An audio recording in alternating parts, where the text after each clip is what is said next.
Hey guys, what's up? I'm going to make this intro very, very short and hopefully sweet. Now, for this Find Your Film installment, we have interviews with Scott Mann, the director behind the new Lionsgate film Fall. And if you don't know what Fall is, check out our last podcast where we actually review the entire film. Me, Bruce Perky, and Eric Holmes, we review it. Speaking of Eric Holmes is a person behind the mic interviewing Scott Mann for Fall. So that is the first interview you're going to listen to. And the second interview is, I don't know if you know what Wifelike is about. We also reviewed that movie this week. It's a sci-fi film starring Elena Kampouris and Jonathan Rhys-Meyers. Both movies, Wifelike and Fall, are out in theaters. Fall is only out in theaters, okay? August 12th, today, that is, of the time of recording. Wifelike will be available, along with being in theaters, it's available on digital via Paramount Pictures. So you'll be able to download it via digital if you're so interested in watching the movie. I gave that film 4 stars. I really enjoyed Fall as well. Gave that 4 stars. And like our buddy Mitch Burns says, I was really 4-star Greg this week. Now, really cool. This is a really cool interview that Eric Holmes has regarding Fall. He self-admittedly told the director right at the beginning of the interview that he suffered a sense of PTSD when he started watching the opening moments of Fall. Or actually, yeah, it's a very nervous movie and very ambitious film, only shot for $3 million. And it's amazing to see how much Scott Mann was able to do with that much money. And also, I was also impressed with what writer-director James Bird did with Wifelike. I interviewed James Bird for Wifelike. That is the second interview for this installment of Find Your Film. So hopefully down the road, Eric Holmes and Bruce Perky will be doing a lot more interviews for this podcast feed. And since I do a lot of interviews during the week, I'll be splitting up my interviews over the Cinematics podcast feed as well as this Find Your Film podcast feed as well. I want to split up some of these interviews. I get so much stuff, and it's just a breath of fresh air to hear Eric and Bruce also commandeer a bunch of these interviews as well. So hopefully you guys are getting some added value along with the movie reviews from Find Your Film and Cinematics. Also, if you are, look, I'm still trying to build up our findyourfilms.com site when I have time. But every single month I am going to have a big giveaway where I give out 8 pieces of physical media, Blu-ray or DVD, along with a couple of knickknacks. So 10 items in all, and it'll be a grab bag. Okay, one person will win this grab bag at the end of the month. The person who wins it are the ones who actually submits the most reviews. Okay? Now I'm trying to find a way where you can submit it, but right now, just as I'm working, the best way to submit it is by emailing me info@findyourfilms.com, info@findyourfilms.com. Rate a bunch of movies so I can actually put it in some kind of archive, okay? And movies you've seen recently or just movies in general. The winner of every month, the winner will not be random. It'll be the person who actually gives the most ratings at the end of every month, if that makes sense. So if, let's say, you're Joseph Bridges and you give me 50 ratings and Kenneth Cunningham gives me 48 ratings, then Joseph Bridges wins. Okay, so these ratings can be any movies you've seen. Don't do something like give me 300 ratings in one email, but we're just talking about just send me movies that you've recently seen and give me some ratings. I'm still working out the kinks, but bottom line right now, most ratings per listener, user, consumer of the Cinematics Find Your Films podcast at the end of every month will get this grab bag that I'm putting together. Okay. So I think I'm going to start amending some of these rules, but right off the top of my head, that's what I'm thinking as far as the most ratings wins every single month. But again, I'm not going to accept like something if you just email me 500 movies with a bunch of ratings or say, hey, check out my letterbox. I'm not going to do that. Email me a bunch of movies you've seen lately, and rate them 1 to 5 stars. Okay. You can put 0 stars too. I don't know. You know what? Can you put 0 stars? But yeah, let's just go with, 0 to 5 stars. Okay. 0 counts as a star as well, or a non-star. All right. If you have any questions, email me at info@findyourfilms.com. Most importantly, here are the interviews with Scott Mann, the director behind Fall, and James Bird, the writer-director behind Wifelike. Thanks again for supporting us on Find Your Film. So it was a really good week for us. We finally got monetized. We have some ads that will help support what we do every week on the podcast as well. All right. Thanks again, guys. Talk to you soon. Bye.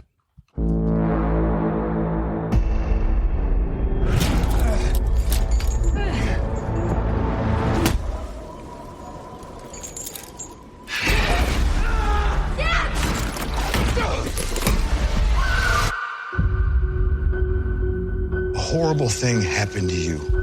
I just want you to be able to move on with your life. Come here.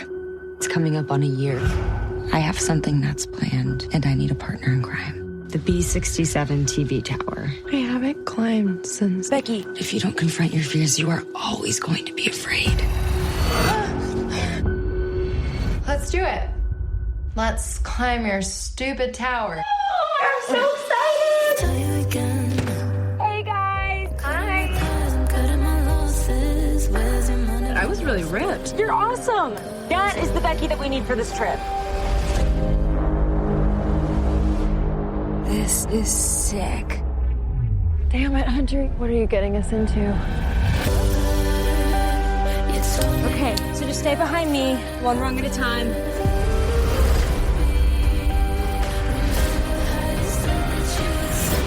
See? It's easy. You're doing great. Becky, you gotta come up here.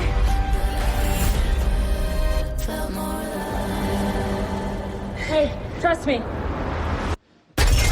was that? Oh my God! Oh my God!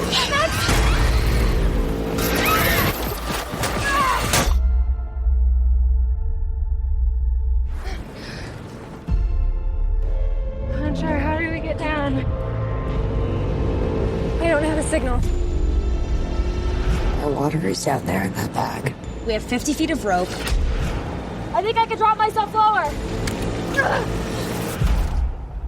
Okay, I'm gonna jump onto the bag. Hunter, no! Hunter! Every hour that passes, the weaker we get. If anyone called 911, they'd be here by now.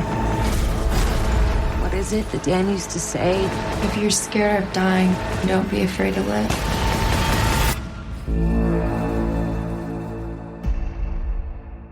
Hello, Scott. I'm Eric, and I'm here with Scott Mann, the director of Fall. And first of all, this movie took 10 years off my life, so thank you for that. Pleasure. Sorry about that. I gotta say, because in my younger days, doing things I shouldn't, we would find, just abandoned buildings and structures and climb those. And so, watching them climb the rickety ladder with the loose bolts, and then they get near the top, and then there's that thing in the way. And it's like, why? Who does the safety protocol on these things? What's some of the research, I guess, that maybe went into how much experience do you have climbing? Because a lot of the stuff that you have in this seems like stuff that would really happen in the situation. It's so it's very, I guess it's all rooted in reality. In terms of climbing experience, personally, I have really none professionally. I it definitely came through the stunt teams. Ingrid Klein, who led the stunt team, and then we had an incredible group of riggers who were amazing, and that all kind of fed the reality into it and would challenge the realities of things that helps the movie. To go back to inspirations and things. Funny enough, looking at what's out there in terms of YouTube and influencer videos and things, probably sounds like you might have been a part of the influence of this very film. No, I didn't. I didn't videotape it. Oh, thank God! It's because they terrified me when I saw them. I saw a few things. I would say if there's one film that has influenced me more with height than anything, it would be Free Solo, where Alex Honnold climbs the El Capitan without a rope. And I think, and the reason it did is it does a similar thing, I think, to some of the YouTube-y things that I've seen, which again, I hasten to add, please do never do. But there's a personalized point of view that really gets you intimate into the person doing it. And I think that psychological kind of instrument is why those things work. Because I think you can have I've done many stunts actually in films before where we've done height work, and there's a spectacle to height work. But actually the psychology of height and falling and fear of falling in heights comes down to the human piece and how that's played. And so it's a special kind of horror that kind of accentuates thrills and tension that very psychological. So I think tapping into that and getting inspiration from things around like that was key to doing it. And doing it for real, basically, was the other piece. Well, actually, speaking of that, how much of this was real? Because there's a couple of parts I noticed, there's probably some CGI in there, but and there's other parts where I'm like, oh, they could have cheated that. But then there's other parts where that Are they on that tower? They're on that tower, aren't they? They're on that tower. Yeah. So there's the thing. So with the exception of a few shots in the opening, they with the climbing stuff in the opening, the tower stuff is all real, and I think that's what enabled the film to kind of play the way it played and capture it the way we captured it. It became apparent that like we had the choice of. You could, like, let's be honest, like with a film like this, you could go green screen and you could do all these things and do a studio version, which would probably cost hundreds of millions of dollars just to make it look kind of real inside a studio, because they're very hard things to do in a studio. Bright, sunshine, light, like the wind, the elements, all the things that you actually don't realize are there until you get there anyway. They're very hard to replicate and very expensive. And so we went completely the way, and we stripped it right down to have a core team of us during COVID time. Had these like IMAX size cameras, went up and basically found the top tip of a mountain that had this big drop off. And then we built the tower sections by the mountain, and that enabled us to film film pretty much everything for real with the girls atop the tower. And then when it started, if you ever kind of looked right down, there was an element where we had to stitch in ground that we shot elsewhere in the desert to feel it. So there's kind of those stitchy edges that we had to kind of blend through, but by and large, the whole thing is real. It's the real structure. They're really up there. And more than anything, the elements that beat them, that whip it around and everything, they're all very real. And they affect how you shoot it and how we did it. So I think that's what gives it that feel. And that's what really grounds it for what it needed, So I'm checking the IMDb, and it looks like you had some stunt doubles, which I'm assuming you would need for certain shots. What are safety protocols like with that? Because if it were me and I'm looking at this, look, you're a stunt double, you know what you're doing. I'm looking at that going, well, I think there's two parts. One is, okay, so the stunt team as a whole were incredible. And I think we had the guys who rigged it were the same guys who did the Dubai Tower in Mission, when Tom went out the window. So we had the very best guys, guys and girls, actually, I should say, and doing the rigging and the safety. Of course, it was very scary, and you've got a structure there that's kind of wobbling around. But our stunt doubles, they start out, they would do the stunts, show them. But as the girls, Ginny and Grace, got increasingly more confident with the situation and being at height, they wanted to do more and more of their own stunts. So it became a thing of being shown by Alice, and Alice are the two stunt doubles, by being shown them the way and showing them on, say, wide shots. We were then able to go into close shots with the actresses doing their own stunts. And they really kind of increasingly went for it and did it and did it themselves. And what that enabled us to capture was them at height doing these very these kind of crazy stunts and having the camera kind of in their face while they're doing it for real to really see that it's them. And I think all of those elements feed into how we watch the movie and how we and how we believe, why we believe it, because it's right there. So they went for it. They got beaten up.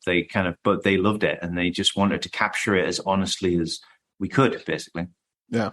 And what was let's see, you got you and a Jonathan Frank are the writers on this. Jono, as I call him, Jono Mono. It's his nickname. What's the writing process for something like this? Because it's hard enough maintaining interest in a story, in a full-length screenplay, but you're doing a full-length story. You're on top of a tower. You're on a little bird's nest. Like, how do you maintain that? It's a challenge, honestly. I think conceptually, like, we went into it a different way than we had in the previous movies, because we've both written on pretty much every movie I've directed. We've kind of written at some stage, usually as a rewrite process of someone else's movie. And this was very much like setting the scene to say, look, let's do some. We both have this fear of heights anyway, and we wanted to do something that really utilized cinema to its full extent, to make something theatrical and immersive and an experience, rather than just kind of the basic tent poles that kind of come out today, and make something worthwhile that you really should be seeing with the biggest screen and the biggest experience. And it was really, and it was tailored around this idea of like how to go about it. So we came across these actual towers in the desert, and just figured it was the perfect setting to put the girls for this particular film. And then the way we kind of went about writing is, okay, let's write them into that corner of being stuck, right? And knowing that once they're there, and then the question is, can you really make a movie out of that? Is there enough to get a movie out of that situation? Turns out, yes. Yeah, basically, yes, turns out. But it's also, there's a thing of we ended up sitting on our own little homemade kind of box ledge that we did when we were writing and breaking the story. And we just kind of thought, like our life depended on it, how would we get out of it, and try to think through everything we could possibly do. And thankfully the writing process is organic, right? You'd say, okay, well, actually, if I had this here, I might try that there. And that kind of forms the kind of story process. But really it was a very natural, organic process of like thinking, what would I do first? What would I do second? It was just whatever came to us, really. And so that's kind of how we went through it by design. And I also think it's quite refreshing not to have something that's overly long, honestly. Like it's not, I think as an experience, it feels like the right length, right? It's like you don't, it is a roller coaster, and you don't want to go on a roller coaster for 4 hours because you'll make yourself sick. So it should really just be a kind of get the very best out of each kind of element and flavor of kind of emotions or experience, and then get to the finish line, hopefully. Yeah. Well, I gotta say the timing is great on this, because I'm not gonna lie, I had to step away a couple times.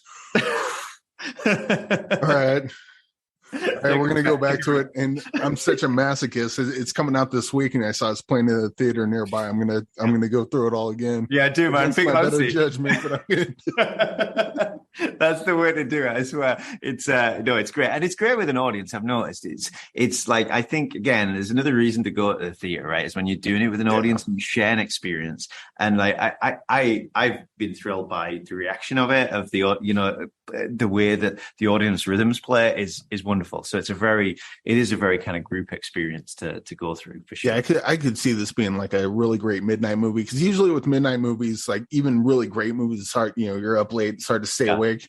Yeah. I dare you to fall asleep watching this. Well, so what are there any sort of because you nailed the tension in this. What are some like movies or filmmakers that maybe inspired this? Because I can't imagine this concept being done any better than you did it. Oh, that's very kind of you. I think. Well, I have the heart attacks to prove it. It's like heart stopping is a good sign. I think it's. I don't know. I particularly.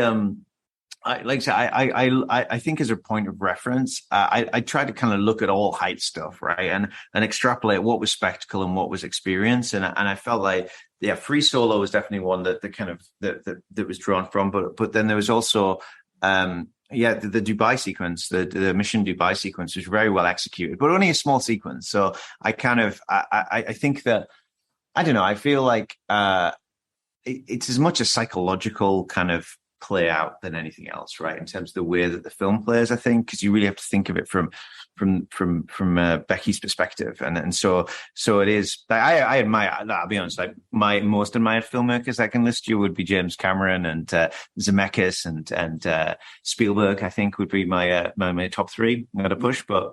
I think it's I'm sure they would make their own amazing versions of this kind of concept, but for me it's been a nice personal experience to do it the way we did it, Awesome. Just a couple more things. One, I'm looking at your past movies and now after watching this, like you're completely on my radar. So I'm looking at the tournament and the heist. Yeah. What's like a movie kind of that you're real proud of? What's the thing I should hit up next? Yeah, well, that's a hard. My son was asking me this the other day, and I was like, "Don't ask me this question, Joseph. I can't answer the question." But no, you're proud of all your work, I guess, in different ways. I'll be honest. Out of all of them, I'm probably most proud of this movie because it's the most personal to me, and it's and like with the other movies we did. They were usually kind of a rewrite of something else. So it was like, so it was always kiss that. But no, I'm proud of all of them. Actually, Tournament is the first movie I made, which I don't know how it holds up nowadays. I'll be honest, it's quite old now, so I'll be curious. We'll see. I'm kind of pleased there, and yeah, I Heist with De Niro and Jeff, that was great, and I like the themes of that. I was a new father at the time, and it's very kind of themed into my life, and Final Score. I think Final Score just came out on Netflix over here, and it got its little life here. So. And a lot of fun. I think you just try and kind of make the most out of each one, right? And find what the joy of it and what you enjoy and embrace it for what it is. But this is by far the most honest, like visceral, raw movie that I've come up with that I feel very like it's mine, in truth. So I think I'm most proud of this one more than probably any movie I've done. And it's, but it's part of that journey. You learn from your previous ones too, right? So it's One last thing, Bruce, my co-host Bruce, he has a box that he puts movies into, and every week he pulls a movie out of the box, and that's what we watch for the following week. Oh wow, good idea. I would like you to put a movie into the box. What's a movie that you think is probably well underseen, or maybe something maybe of your childhood, maybe something? I think childhood. Okay, I got two movies for you, but they're both two things. I don't know if you'll be able to find one of them. It might be harder. So I would, because someone asked me, RoboCop, the original RoboCop, I would definitely put in that box. That's definitely one of my top favorite movies as childhood. And there's another movie in my childhood that I don't know again how it held up. There's a thing called Ghost Watchers that was on the BBC. I don't know if you can really see it, but it was.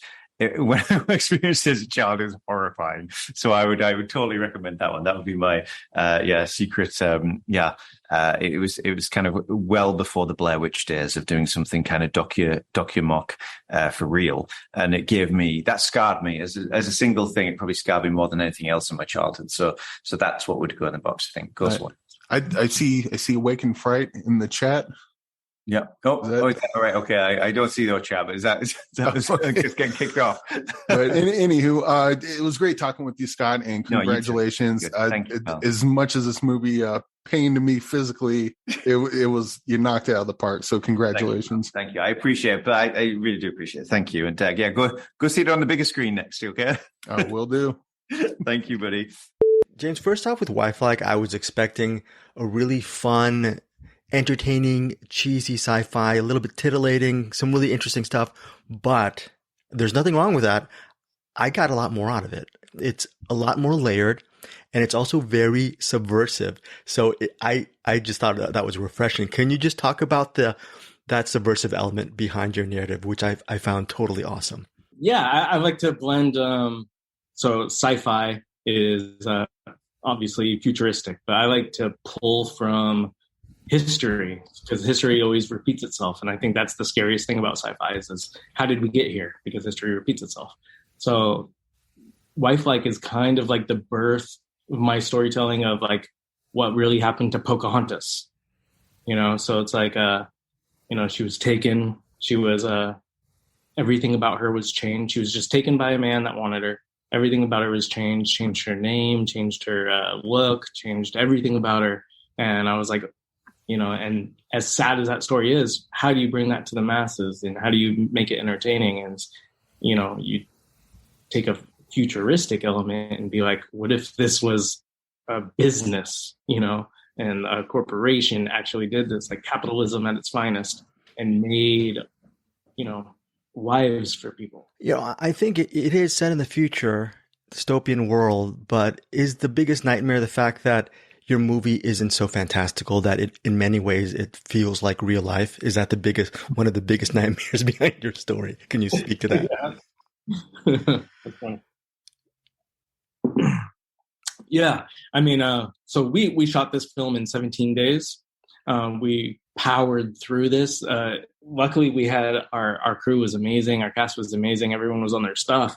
But I've never worked in that environment of so fast paced that we actually blocked some scenes.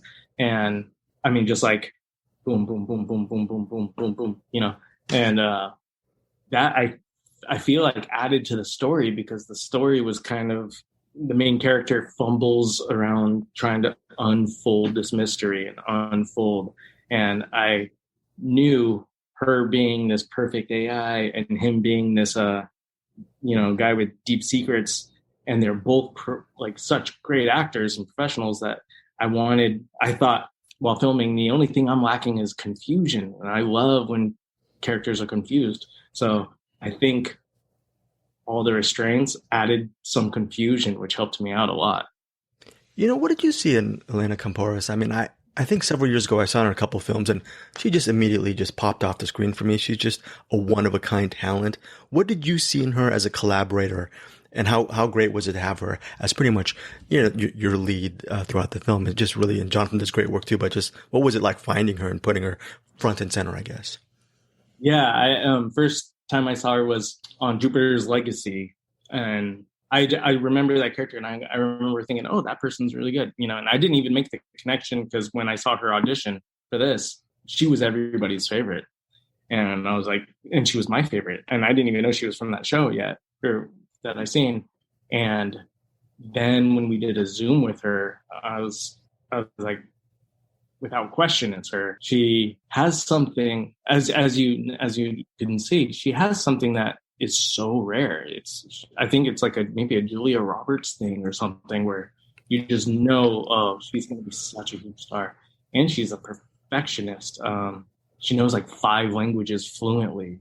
She was just as like adamant about her performance as I am about like even the swallows. Like if she swallowed, she would cut, let's do it again, because the AI like, and the blinking and the, you go through that movie, you'll never hear her say, and everybody says, while they talk, So it's like, it was really cool to find someone that passionate and into what they do.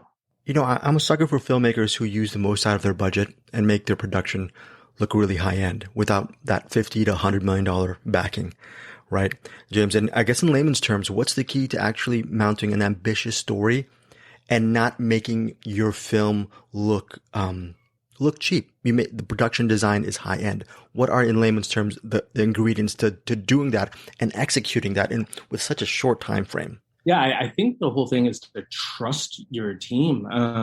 Because if one person, started saying how everything has to be, that's when things start looking cheap, because I'm not an expert in what that person does or that person does, right? They are, So I trusted my team and they just delivered on their best. I didn't, I wasn't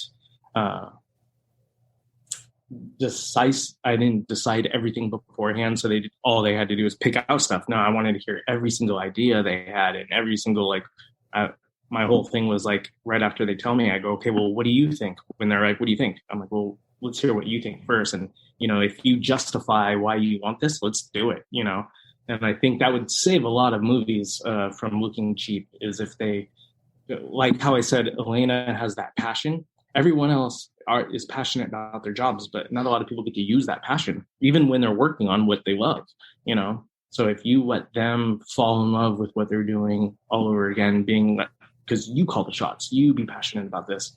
You show me your best idea and you show me why you want this and what you think it could do. That's when the best of every single world comes together. And I think it's impossible to look cheap, if everyone is super passionate about their job. I mean, I guess this ties into your movie as well, but when did you learn to just let go of your ego and become a better person through that? Because the outcome's always going to be better. It's kind of like the theme for this movie, that you really can't lord over anyone. And if you think you have your boots on everyone, then karma's going to hit you eventually, because you're just being a bad person about it. When did you learn that lesson? Because when we're growing up as cinephiles, we're thinking, oh, the filmmaker, he or she should have a precise vision of the way everything should be and move the chess pieces on the board. But when did you learn to just say, no, it's all about a whole kind of community working towards one goal? Yeah, I think I think what America does is they try to be perfect, and they try to be the best, and they try to be right all the time. And I think that causes a lot of problems, right? Because no one's perfect. No one's always right. No one's the best. So I think embracing the flaws, embracing your mistakes, embracing what you're doing wrong is actually the best way to learn to not have your ego involved. I think it's, what would be the best way to explain it? I think learning from your mistakes is how you become a better person. How how you become a better filmmaker, how you become a better film, analyzer. Everything, if you learn from your mistakes, you're already better than the person that is not learning from their mistakes, but still saying that they're the best, still saying that they're right when, the community around them suffers. If I learn from my mistakes, I'll do better, and my community grows, and my community gets better and better and better. And, that goes with every film, every story, all your friends, your family, Yeah, a lot of things that we like to do with our podcast is we'll interview filmmakers and we get really excited about the recent projects. And then we ask them about what is it? Can you name one of your previous films or projects for us to watch and review, and that you're particularly either proud of or you feel maybe might be underrated? What's that one project that you would like us to see next right after Wifelike, which, it's a great accomplishment. And I'm wondering also, is that trajectory, has that been trending upwards, or has each of it been just kind of just on the same level of just excellence? So, yeah. So the film I did before this one was called We Are Boats. And I love that film a lot. I would say check that one out. It's kind of sci-fi, I guess. It has to deal with people that that have passed but that need to right their wrongs. And if someone from another world came and helped you out with closure for family and all that. So I think that one would be a fun one. We Are Boats.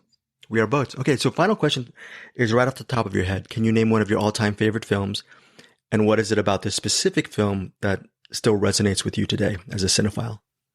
Top of my head. I like Eagle vs. Shark a lot. Have you seen that? I've never seen that. Yeah, I've heard it's really good. It's such a great movie. It's one of my favorites. What makes that special, just right up for someone who's naive about the film? I think it's a new kind. Well, now it's not new because we've seen it a lot now, but it was a new kind of humor that was brought into filmmaking. It was a new kind of comedy. And I think that kind of pushed storytelling. I always love things that push storytelling further. It's almost impossible to say that's never been done before, right? But Eagle vs. Shark was the first time I ever experienced that kind of humor and that kind of storytelling mixing together. It's absurd but super, super heartfelt. It was rude but heartwarming. It's a great. I would check that out. It's really cool. Taika Waititi is one of his first films. Cool. I think, did you have another film? Because I interrupted you. You said there were two films. Was there another choice that you had, or was that just Eagle versus Shark for the one that popped in your head? Oh yeah, I love Hedwig and the Angry Inch a lot. I will love everything Ninja Turtles, even bad. They were my religion growing up. Very, very cool. James, really loved your film, and really congratulations on Wifelike. Yeah, thank you. It was nice meeting you.